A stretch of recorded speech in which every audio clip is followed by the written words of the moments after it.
Hello everyone, this है doctor Neha जौहरी और मैं आज आपको पढ़ाने वाली हूँ डलकामारा के बारे में।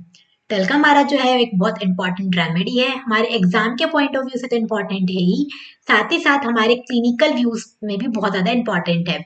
जब भी हम क्लिनिक्स पे बैठते हैं तो उस टाइम पे जो डलकामारा है मोस्ट फ्रिक्वेंटली यूज होने वाली रेमेडी है।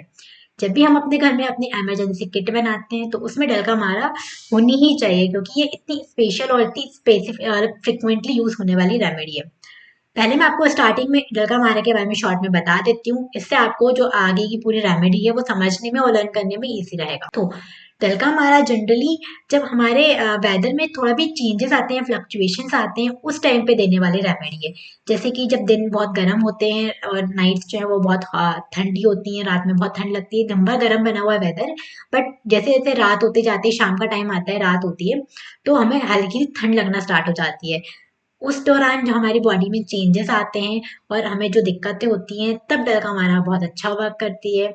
रेनी सीजन्स में हमारी जो डलकामारा है बहुत अच्छा वर्क करती है, क्योंकि बहुत तेज गर्मी है, गर्मी से सडन बरसात स्टार्ट हो गई, रेनी सीजन आया, तो टेम्परेचर में थोड़ा फ्लक्चुएशन आ जाता है, थोड़ा ठंडा वेदर हो जाता है। तो सडन एनवायरमेंटल चेंज हुआ तो उससे हमारी बॉडी में चेंजेस आए, हमें सर्दी खांसी जुकाम हुआ, वायरल फीवर हो गया, तो उस कंडीशन में डलका बहुत अच्छा वर्क करेगी। साथ ही साथ इसका स्किन के ऊपर बहुत अच्छा वर्क होता है। स्किन अफेक्शन में बहुत फ्रिक्वेंटली यूज होने वाली रेमेडी है। जैसे हमारी सल्फर साइलिश या हिपर सल्फ हो गई, स्किन कंडीशन के लिए बहुत अच्छी रेमेडी है।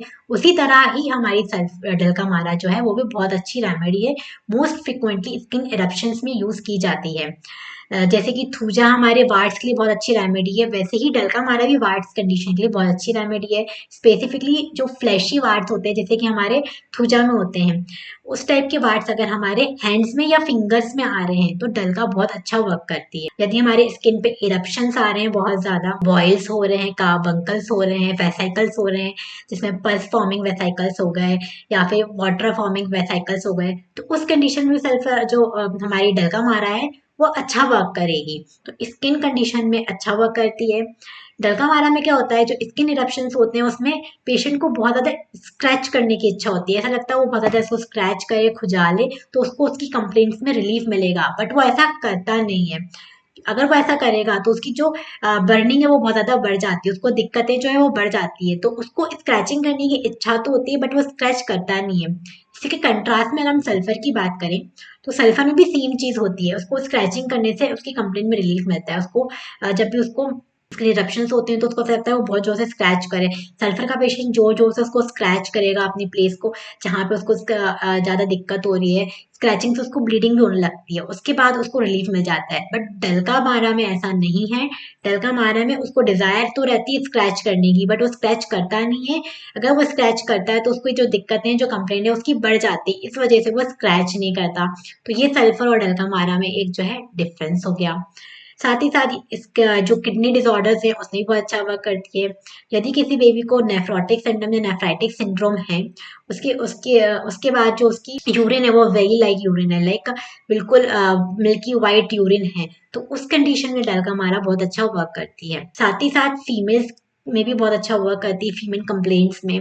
जस्ट लाइक अगर अब किसी फीमेल को मेंस्ट्रुअल आने के पहले बहुत ज्यादा पिंपल्स आ रहे हैं, स्पेशली उसके चिक पे या हेड पे या बैक पे, तो बिफोर मेंसेस अगर उसको पिंपल्स आ रहे हैं तो उस कंडीशन में डलकामारा जो है वो बहुत अच्छा वर्क करेगी।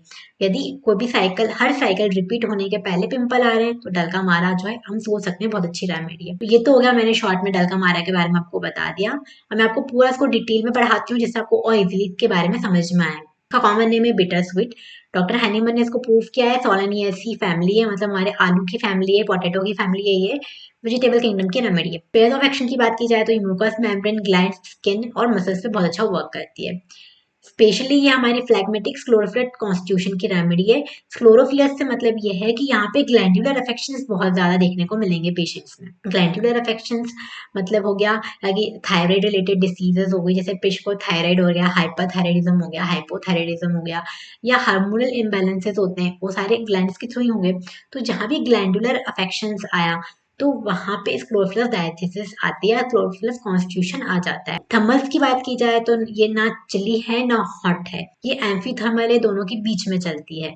ना इसको ठंड से ज्यादा फर्क पड़ने वाला है ना गर्मी से ज्यादा फर्क पड़ने वाला है। टेम्परामेंट है इरिटेबल टेम्परामेंट, सोरा एंड साइकोसिस के बैकग्राउंड में। गाइडिंग सिम्टम्स की बात की जाए तो पहले ही गाइडिंग सिम्टम में इसमें लिखा हुआ है कि पेशेंट को वेदर चेंज होने से, एनवायरमेंटल चेंजेस होने से उसको दिक्कत आती है। जैसा कि मैंने आपको बताया, दिन अगर बहुत गर्म है, दिन में गर्मी लग रही है, रात होते होते ठंडी बढ़ती जा रही है, ठंड लगने लगती है, तो उस कंडीशन में हमारी डर कमार अच्छा वर्क करेगी। रेनी सीजन्स में अच्छा वर्क करती है। तो it is excellent remedy for trouble brought and aggravated by exposure to cold damp rainy weather or sudden changes in hot weather when the days are hot and night are cold, just like bryonia। तो ये remedy जो है हमारी, ये इसका characteristic feature है हमारे डेल्कामारा का, उसको हम कीनोट सिम्टम भी बोल सकते हैं। डेल्कामारा का अगर आपसे एग्जाम में कीनोट सिम्टम पूछे तो उसमें आपको ये लिख कर आना है। देन जितने भी डिस्चार्जेस होंगे वो बहुत ज्यादा एक्सेसिव होंगे, either it is urine, stool, sweat, what ever the discharge is, सारे डिस्चार्जेस जो हैं वो बहुत ज्यादा एक्सेसिव होंगे। ये एक अनादर कैरेक्टरिस्टिक फीचर है हमारे डेल्कामारा का। there is increased secretion of there is increased secretion of mucous membrane which is great symptom of dulcamara. Catarrhal condition हो गई, सारे डिस्चार्जेस प्रोफ्यूज हो गए, catarrhal condition and profuse discharge such as urine, saliva, loose stool, mucus and respiratory organ etc are very conspicuous। then general aggravation उसको होगा cold से, और उसको गर्म चीजों से, वार्म चीज से ड्यूरेशन मिलता है। there will be rash और other eruption of face, hand and arms before menses। menses आने के पहले उसको eruptions या rashes हो जाते हैं। वही लाइक या मिल्की लाइक यूरिन होती है पेशेंट में, जो मैंने आपको जनरल में बताया था। इसमें एनासार्का की कंडीशन देखने को मिलती है, स्पेशली अगर किसी पेशेंट को रूमेटिज्म या स्कारटिक फीवर हुआ है और उसके बाद अगर उसको एनासार्का आ रहा है, मतलब जनरलाइज्ड इडेमा आ रहा है, तो उसको हम हमारी जो है डेल्कामारा बहुत अच्छे से कवर करती है। यदि किसी पेशेंट का स्वेट सप्रेस्ड हो गया है, या कोई भी इरप्शंस हुए, स्किन इरप्शंस हुए, वो सप्रेस हो गए, या ठंडी हवा में एक्सपोज हो गया, उसके बाद अगर उसको कोई ड्रॉप्सिकल कंडीशन बनती है, तो उसके लिए भी डेल्कामारा बहुत अच्छी रेमेडी है। मेंटली पेशेंट बहुत ज्यादा कंफ्यूज होता है, और वो जो भी बात करता है, कन्वर्सेशन करता है, उस दौरान राइट वर्ड्स नहीं उसको समझ में आते कि उसको कहाँ क्या बोलना है, कैसे बात करनी है। तो ये एक मेंटल सिम्टम हो गया। एलिमेंट्स फ्रॉम, उसको दिक्कत किन किन चीजों से होती है? एक्सपोजर टू कोल्ड, ठंडी चीजों में, ठंडे वेदर में एक्सपोज होने की वजह से, getting wait in rain, RAM cold, perspiration, suppressed and checked eruptions when the days are hot and night are cold। तो ये सारे इसके जनरल गाइडिंग्स हो गए हमारे डेल्कामारा के बारे में। एक बार और शॉर्ट में बताती हूँ। डेल्कामारा स्पेसिफिकली जब वेदर या एनवायरमेंटल चेंजेस होंगे उस कंडीशन में बहुत अच्छा वर्क करेगी। एनवायरमेंटल चेंजेस होने की वजह से जो हमारी बॉडी में चेंजेस आते हैं, जैसे कि सर्दी, खांसी, जुकाम, बुखार हो गया, वायरल फीवर हो गया, उस कंडीशन में हमारी डेल्कामारा बहुत अच्छा वर्क करती है। फीमेल्स के मेंसेस आने के पहले अगर इरप्शंस आते हैं उनके फेस में, हेड में, चेक में या बैक में, तो डेल्कामारा अच्छा वर्क करेगी। डेल्कामारा के सारे डिस्चार्जेस जो हैं वो बहुत ज़्यादा प्रोफ्यूज होते हैं, एक्सेसिव होते हैं, चाहे वो यूरिन हो, स्टूल हो या कुछ भी हो। साथ ही साथ इसकी जो यूरिन है वो वही लाइक या मिल्की व्हाइट कलर की होगी।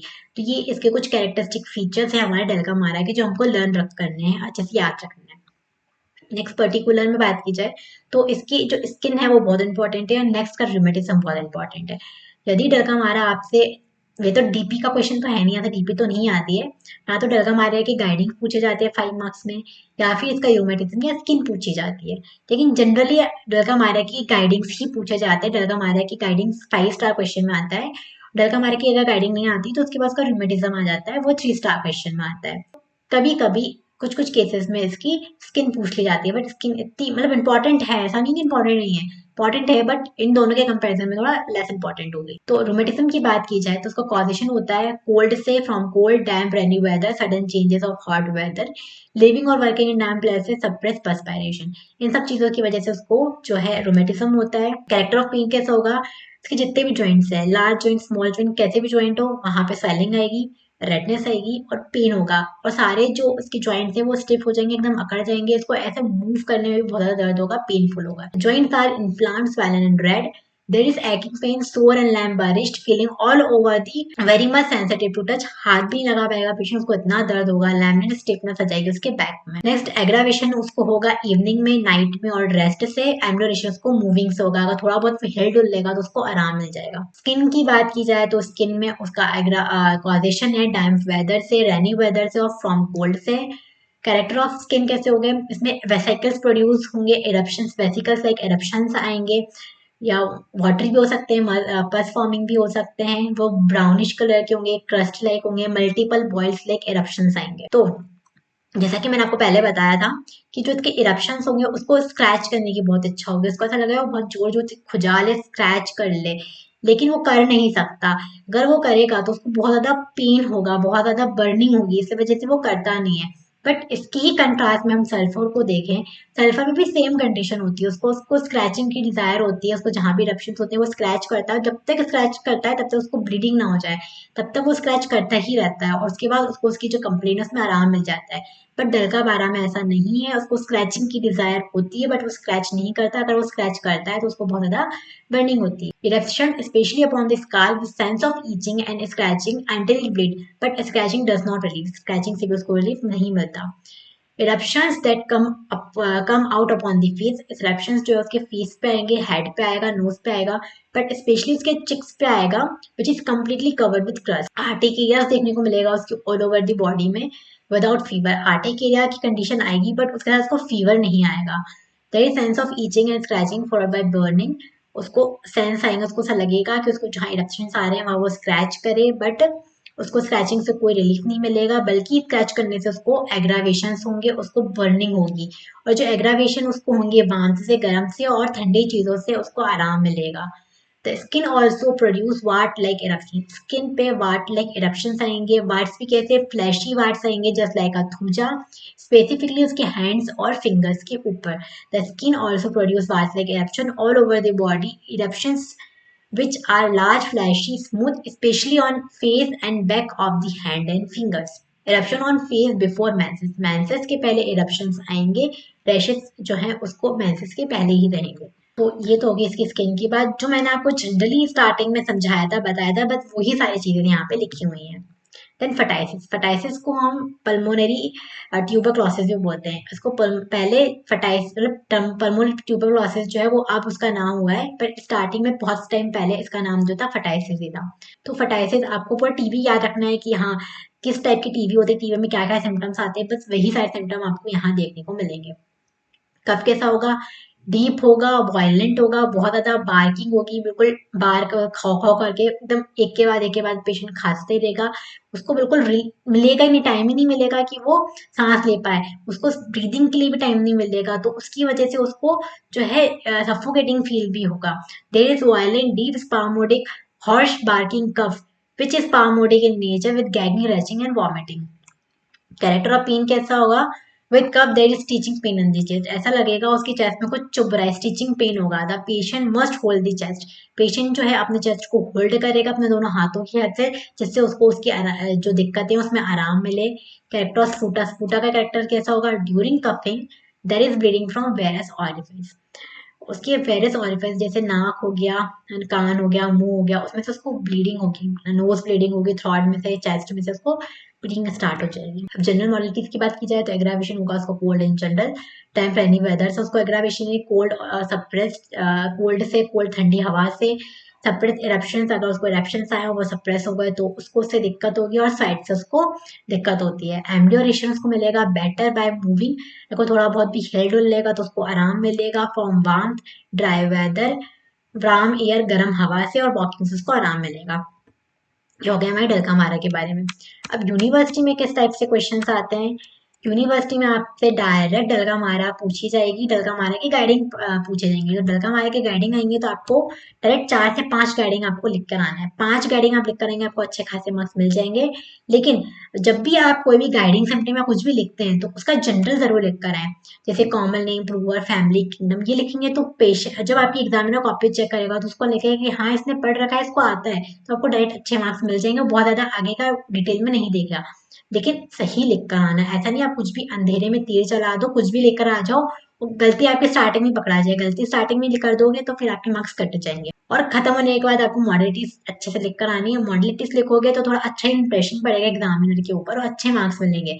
बट वो भी आपको सही लिखना है, कुछ तो भी नहीं लिख कर आना है, नहीं तो आपके मार्क्स कट हो जाएंगे। ज्यादा अच्छा करने के चक्कर में आपके मार्क्स कट हो जाएंगे। देन आपकी इसमें से रोमेटिज्म इंपॉर्टेंट है, 5 मार्क्स में इसका रोमेटिज्म पूछा जाता है, तो 5 मार्क्स में आपको उसका रोमेटिज्म अच्छे से लिख कर आना है।